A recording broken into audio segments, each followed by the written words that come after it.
September 11 வியாழக்கிழமை. அக்னிமயமான குதிரைகள். இதோ எலிசாவைச் சுற்றிலும் அக்னிமயமான குதிரைகளாலும் இரதங்களாலும் அந்த மலை நிறைந்திருக்கிறதை அவன் கண்டான். 2 ராஜாக்கள் 6:17. கர்த்தர் தம்முடைய ஜனங்களை பாதுகாப்பதானாலும் சரி, அல்லது தம்முடைய ஜனங்களுக்காக போராடி யுத்தம் செய்வதானாலும் சரி, அவர் உபயோகிக்கிற வழிகள் ஆச்சரியமும் அதிசயமும் ஆனவை. இங்கே தம்முடைய ஊழியக்காரனை பாதுகாக்கும்படி கர்த்தர் தம்முடைய அக்னிமயமான குதிரைகளையும் இரதங்களையும் அனுப்பி கொடுப்பதை பாருங்கள். எலிசா ஒரு சாதாரணமான எளிய வாழ்க்கை வாழ்ந்தவர்தான். எலிசாவோடு கூட இருந்தது ஒரே ஒரு வேலைக்காரன் மட்டுமே. அந்த தேவ மனுஷன் மேல் பொறாமை கொண்ட சீரியாவின் ராஜா அவனுக்கு விரோதமாய் குதிரைகளையும் இரதங்களையும் பலத்த இராணுவத்தையும் அனுப்பினான். அவர்கள் இராக்காலத்திலே வந்து பட்டணத்தை வளைந்து கொண்டார்கள். 2 ராஜாக்கள் 6:14. யார் எலிசாவுக்காக யுத்தம் செய்தது? யார் சீரியா ராஜாவின் கையிலிருந்து அவரை விடுவித்தது?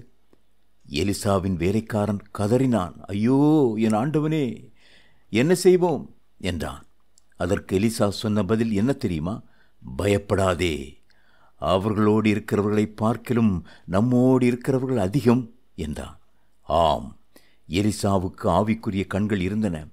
அந்த கண்களால் கர்த்தர் தனக்கு ஆதரவாய் அனுப்பியிருக்கிற அக்னிமயமான குதிரைகளையும் இரதங்களையும் அவர் கண்டார். ஆகவேதான் அவருடைய உள்ளம் பதறவில்லை. அதைப்போல ஷாதராக், மேஷாக், ஆபேத்நேகோவினுடைய வாழ்க்கை சரித்திரம் நமக்கு தெரியும். அவர்கள் ராஜாவின் பொற்சிலையை வணங்க மறுத்ததினால் அவர்களுக்காக அக்னி சூளைகள் 7 மடங்கு அதிகமாக சூடாக்கப்பட்டது. அது இமைப்பொழுதில் அவர்களை சுட்டு பொசுக்கி சாம்பலாக்கக்கூடிய அக்னி. ஆனால் அவர்களை தூக்கி சூளையில் போனவர்களைத்தான் அக்னியின் தீநாக்குகள் வளைத்து பிடித்து சாம்பலாக்கி போட்டது. ஆனால் சாதராக், மேஷாக், ஆபேத்நேகோவின் நிலைமை என்ன?